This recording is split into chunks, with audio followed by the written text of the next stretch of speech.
Sudah ya? Sudah ke-record ya? Meeting audio method fully. Oke.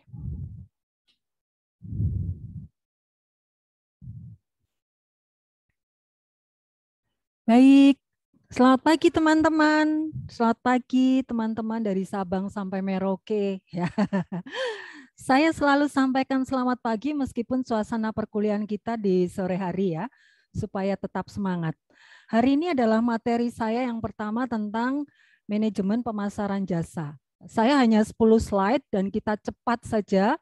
Kemudian nanti saya akan continuous menyajikan dalam bentuk-bentuk video ya supaya bisa diakses anytime anywhere ya. Oke.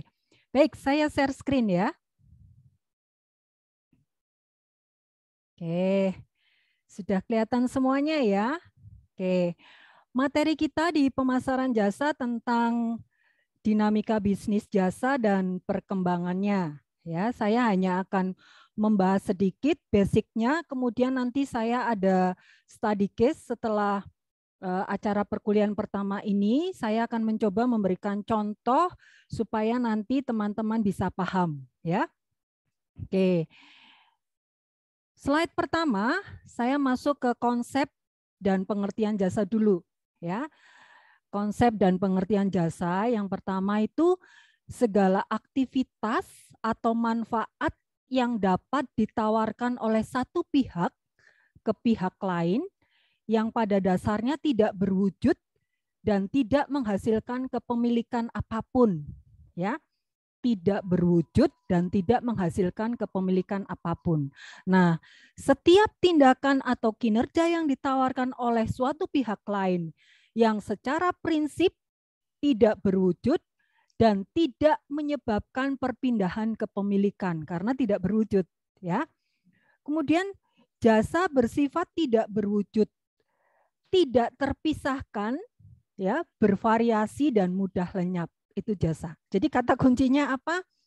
Tidak berwujud dan tidak menghasilkan kepemilikan apapun, tidak menyebabkan perpindahan kepemilikan, ya, tidak terpisahkan, bervariasi dan mudah lenyap. Itu ya, itu konsep dari pengertian jasa. Berikutnya apa? Berikutnya adalah kategori dalam bauran jasa. Kategori dalam bauran jasa ada 5.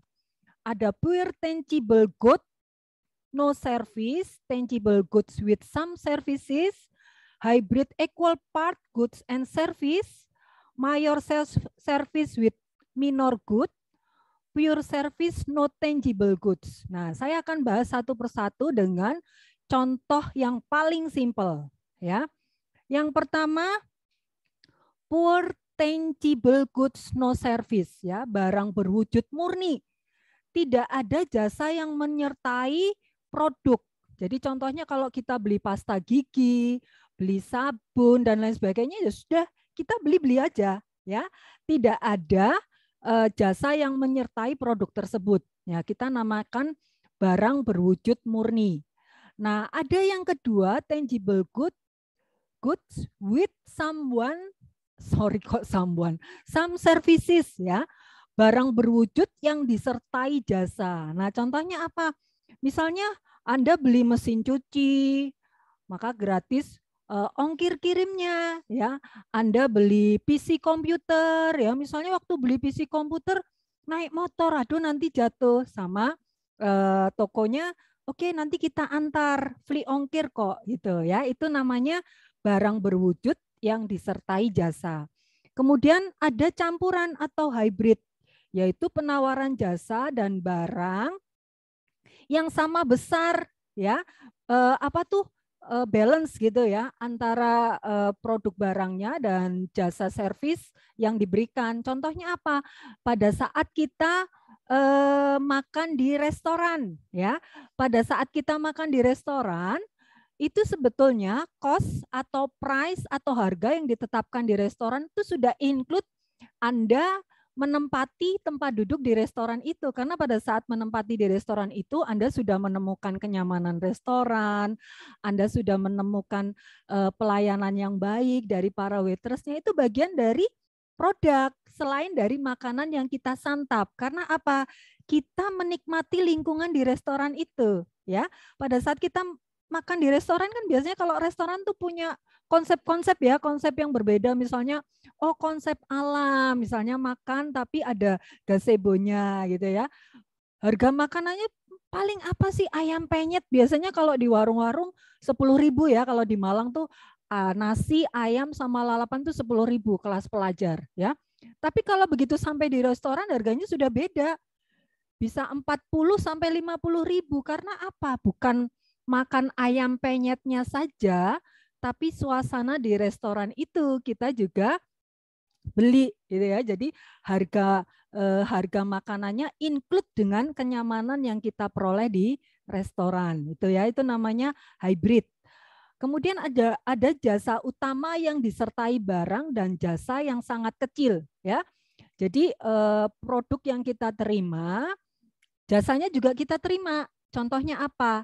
Pada saat kita naik pesawat misalnya ya, tiket pesawat kan mahal ya dibandingkan kita naik kereta api atau naik bus gitu ya.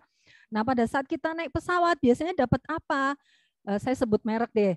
Kalau di Garuda kita berangkat pagi kita dapat breakfast. Kalau siang kita dapat lunch. Tapi kalau tengah-tengah kita dapat snack misalnya gitu ya. Tapi kalau udah agak malaman kita dapatnya dinner gitu ya. Terus apalagi kalau di pesawat? Di pesawat kita dapat tisu, kemudian dapat majalah mungkin ya. Kalau saya dulu punya balita, pada saat saya naik pesawat, saya dapat satu paket ya, satu paket tas itu di dalamnya tuh isinya Pampers, kemudian bedak baby, baby oil, kemudian mainan kecil, anak itu boneka kanguru kalau nggak salah waktu itu, ya sama Pampers, bedak bayi kecil, mungil-mungil itu, kemudian soap sabun ya, sabun sama baby oil sama mainan kecil gitu. Terus dapat candy-nya satu plastik gitu ya, karena anak saya masih kecil nggak maem candy ya, nggak saya kasih. Itu bagian dari paket yang kita terima ya. Itu jasa utama yang disertai barang dan jasa yang sangat kecil. Kemudian ada lagi jasa murni ya, pure service no tangible good. Jasa murni itu misalnya apa? Dokter ya, itu jasa murni ya. Konsultan, arsitek, pengacara, itu jasa murni, terapis ya. Kita katakan jasa murni karena tidak ada produk pendukung, misalnya gitu. Lah obatnya udah beda lagi. Obat kan yang buat bukan dokter. Obat yang buat adalah apoteker, tetapi dokter meresepkan. Ya, seorang apoteker tidak bisa menganalisis kebutuhan obat bagi pasien. Ya, tapi seorang dokter tidak bisa membuat obat sesuai dengan keluhan pasien. Dia hanya bisa menuliskan resep dan yang memproses adalah apoteker gitu ya. Jadi dokter dikatakan sebagai jasa murni itu ya. Oke, nanti yang belum jelas boleh komentar. Kemudian yang berikutnya ada karakteristik jasa. Karakteristik jasa itu ada 4. Tidak berwujud intangibility, tidak terpisahkan inseparability, tidak tahan lama perishability, dan variability itu yang bervariasi. Saya jelaskan satu-satu. Jasa tidak berwujud artinya jasa tidak dapat dilihat, dirasa dan diraba, didengar atau dicium sebelum jasa itu dibeli ya. Nah, buktinya apa? Bukti kualitas jasa itu dilihat misalnya dari place, tempat, people, orangnya, equipment, peralatan, harga, dan communication material atau pendukung ya. Jadi kita tidak bisa merasakan itu sebelum bertransaksi. Nah, contohnya apa? Pada saat Anda mau ke salon, kan Anda harus bertransaksi ya. Artinya nggak mungkin kan setelah potong rambut, green bath, kemudian keriting dan lain sebagainya, kan nggak mungkin setelah Anda di rambutnya jadi cantik terus meninggalkan salon, kan enggak ya. Anda harus melakukan pembayaran. Jadi apa yang bisa dirasakan? Jasa tidak dapat dilihat, diraba, dirasa, didengar, dicium sebelum jasa itu dibeli. Nah, pada saat kita sudah potong rambut dan sudah cantik, sudah harum, kita tetap harus payment, melakukan pembayaran, gitu ya. Itu yang kita namakan tidak berwujud, tetapi bisa dirasakan setelah kita melakukan pembayaran atau payment, ya. Kemudian maaf, siapa ya itu di belakang? Suaranya kecilin. Tidak terpisahkan. Nah, inseparability. Nah, inseparability itu artinya jasa tidak dapat dipisahkan, mengingat pada umumnya jasa diproduksi dan dikonsumsi secara bersama-sama. Nah, contohnya ini apa nih? Jasa yang dikonsumsi bersama-sama. Nah, contohnya Anda kalau sudah bertransaksi, bayar kuliah, daftar kuliah, pada saat Anda melakukan perkuliahan, jasa yang langsung diterima apa? Oh, satu. Ya, kalau kita online mungkin kita dapat link Zoom, ya. Kita ada dosennya yang mengajar, ya. Yang kedua, kita ada fasilitas lain. Apa? Kalau misalnya kita sudah luring atau kuliah offline, pada saat kita kuliah, kita mendapatkan ruangan yang nyaman, tempat duduk yang enak, ruangan ber-AC, ada LCD, ada dosennya. Itu artinya satu paket, ya. Jasa yang tidak terpisahkan, nggak bisa. Kamu sudah bayar kuliah, cuma dikasih buku, nih bukunya kuliah, baca sendiri. Nah, ini namanya keliru, ya. Itu jasa yang bukan jasa yang kategori inseparability, ya. Yang kategori inseparability itu artinya jasa yang tidak bisa dipisahkan satu sama lain.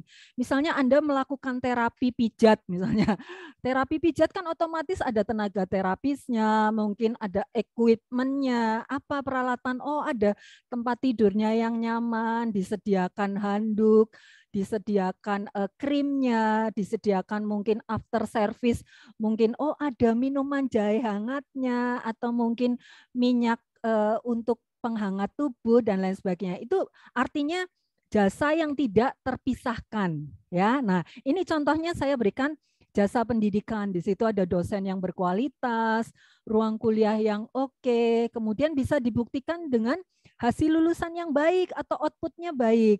Contoh lain apa selain pendidikan? Museum, ya. Misalnya kita datang ke museum, di sana kita dimanjakan dengan barang-barang purbakala yang sangat menarik, ya, sebagai tujuan kita untuk datang ke museum. Kemudian kalau ke bioskop lah, ya, kita ke bioskop tuh beli tiketnya, terus masuk. Pada saat menuju ke kasir nanti ditanya mau duduk di mana, di belakang, di tengah, atau di depan, misalnya gitu. Oh, dapat apa? Oh, dapat welcome drink, ada welcome snack mungkin, ya. Oh, ruangan mau yang smoke atau no smoke area atau yang no. Oh, yang smoke area misalnya, oh mungkin pacar saya nih nggak kuat kalau nggak ngerokok misalnya gitu. Saya request ya yang smoke area misalnya gitu. Nah, itu bisa, ya. Artinya jasa itu tidak terpisahkan. Kemudian ada jasa yang perishability. Jadi jasa yang tidak tahan lama, ya. Komoditas tidak tahan lama dan tidak dapat disimpan. Contohnya apa nih? Kamar hotel, ya. Kursi pesawat misalnya gitu. Karena hotel, kemudian transportasi, tour and travel itu akan booming pada saat-saat holiday bersama, ya. Misalnya apa nih? Merry Christmas, New Year's, Idul Fitri, ya. Nah, itu hari-hari besar atau liburan sekolah. Nah, itu bisa isi semua, tapi di saat jasa itu kosong kita namakan perishability, komoditas tidak tahan lama, tidak dapat disimpan, ya. Kamar hotel nggak bisa disimpan, kalau nggak laku pada saat itu ya tetap kosong, kosong aja, ya. Pesawat pada saat itu mungkin nggak booming, apalagi pandemi saat ini, pesawat kosong, hotel juga kosong, ya udah nggak bisa diuangkan kan, nggak bisa disimpan juga, ya, nggak bisa dimasukkan dalam satu logistik. Ya kamar hotelnya tetap, tempat tidurnya tetap, tapi tidak menghasilkan uang gitu. Artinya itu barang yang tidak tahan lama. Kemudian klinik-klinik kecantikan juga sepi gitu ya. Biasanya full, biasanya kalau Sabtu weekend, Sabtu Minggu di mana orang-orang nggak ke kantor itu tempatnya untuk treatment ya, untuk perawatan. Nah, karena pandemi sepi. Nah, itu namanya komoditas tidak tahan lama dan tidak dapat disimpan. Kemudian ada yang bervariasi. Bervariasi itu artinya jasa tidak terstandar karena didesain khusus untuk kebutuhan pelanggan sesuai request ya. Apa nih? Bervariasi dalam prosedur perekrutan dan pelatihan yang baik. Menetapkan standar proses pelaksanaan jasa di seluruh organisasi, kemudian memantau kepuasan pelanggan. Contohnya apa? Contohnya misalnya short course, pelatihan, itu kan by request ya. Misalnya ada satu kantor, oh saya butuh pelatihan bersertifikasi. Untuk berapa orang? 15 orang. Sertifikasi apa? Digital marketing, human resource, accounting. Terus targetnya apa? Targetnya mereka harus bisa membuat laporan keuangan dan memprediksi serta menganalisis keuangan di corporate. Nah, itu ya. Jadi ada target atau output yang ingin diperoleh dari kegiatan pelatihan itu. Nah, itu kita namakan jasa bervariasi atau variability atau customization ya, by custom gitu ya. Itu tadi karakteristik jasa. Kemudian berikutnya ada klasifikasi jasa. Nah, apalagi nih klasifikasi jasa? Klasifikasi jasa ada 4. Ada service factory atau pabrik jasa, itu menyediakan jasa yang terstandarisasi dan biasanya memerlukan investasi yang besar. Apa nih contohnya? Maskapai penerbangan, hotel, rumah sakit. Nah, ini namanya pabrik jasa atau service factory. Kemudian ada toko jasa atau service shop. Nah, ini menyediakan jasa yang di-customize dan masih menggunakan investasi yang besar juga. Seperti apa? Bengkel mobil, bengkel motor. Nah, ini kan investasinya besar juga ya. Tuh, untuk pembelian merchandise, properti yang digunakan gitu. Kemudian ada jasa massal atau mass service. Nah, ini pelanggan jasa menerima jasa yang seragam dengan konsep padat karya seperti sekolah, pendidikan, itu kita namakan mass service ya, jasa massal. Kemudian ada jasa profesi, itu professional service.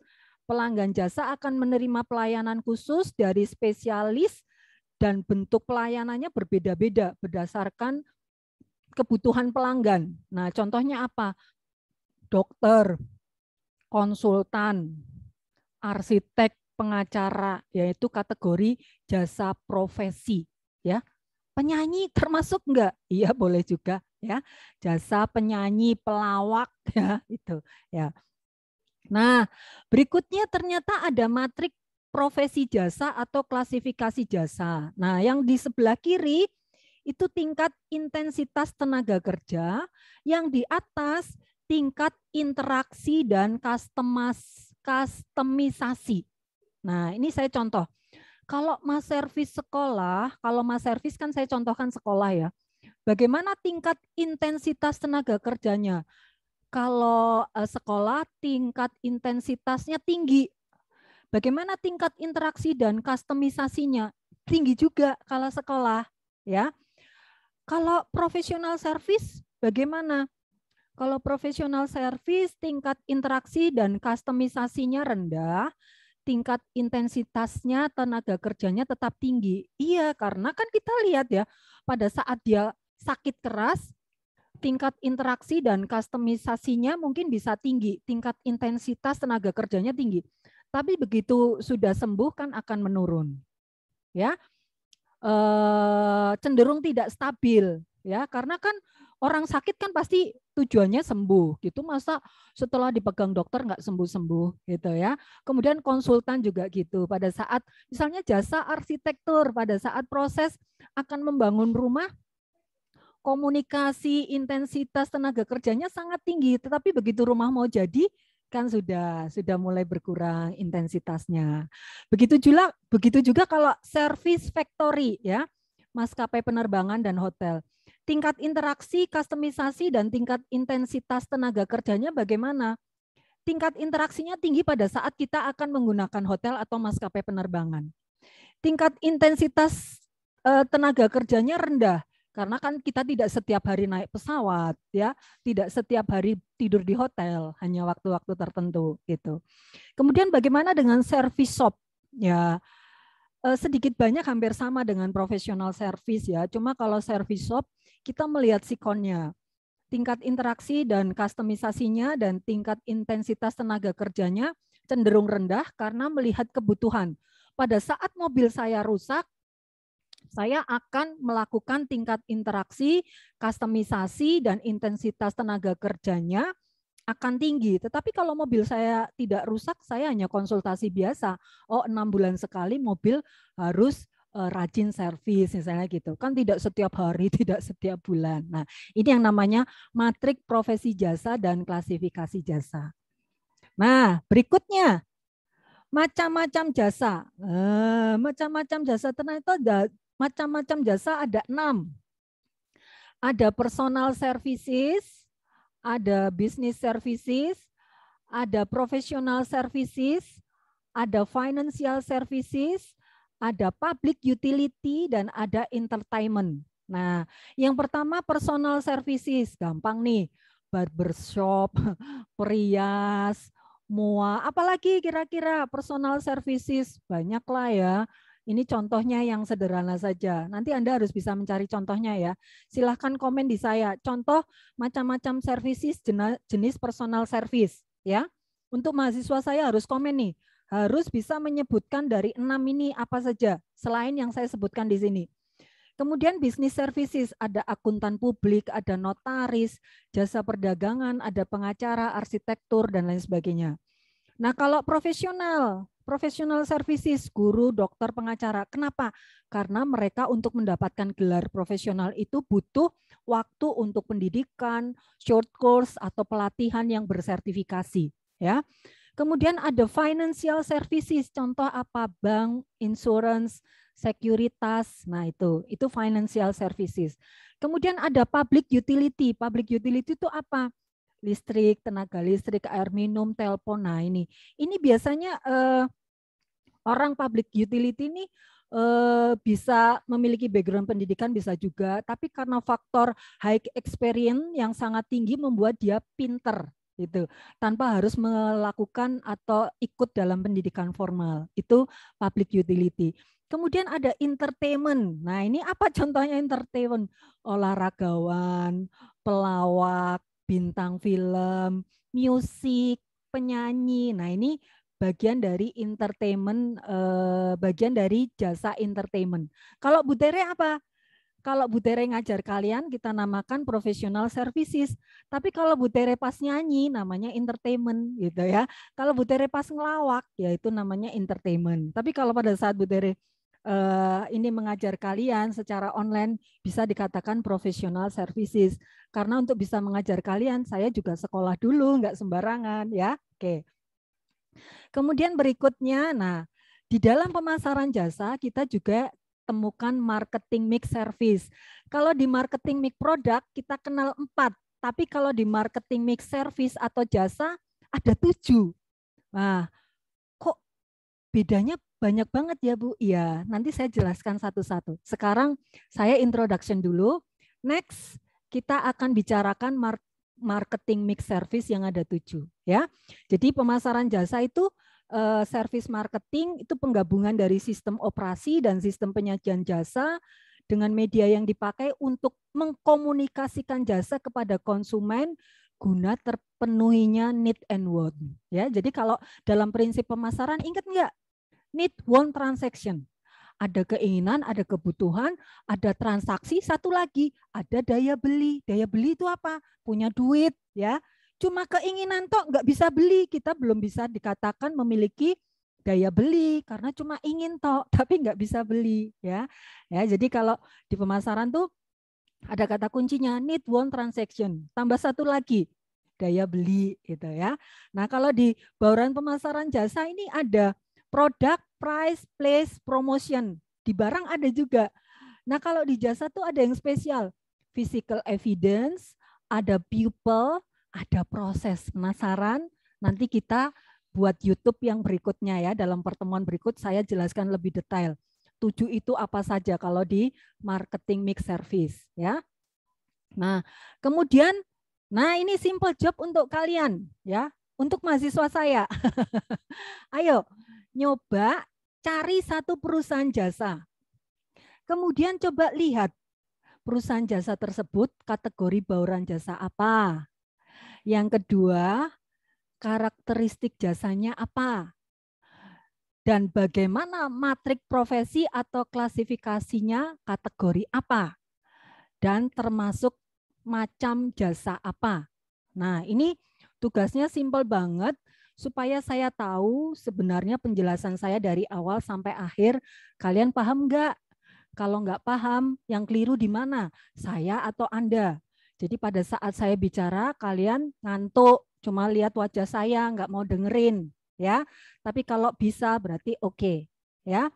Tolong jawab pertanyaan saya, boleh di Google Classroom, boleh, ya. Nanti jawab, saya akan buatkan slot. Tugas pertama Anda adalah analisis perusahaan jasa. Kemudian bukti kehadiran Anda silahkan komentar di video saya. Oke, sampai sini dulu pembelajaran kita di pertemuan pertama. Terima kasih, jangan lupa saya akan selalu menyajikan PowerPoint dan videonya sekaligus karena mengantisipasi koneksi kalian tidak stabil ya. Tetap semangat, jaga kesehatan, sampai ketemu minggu depan. Dadah.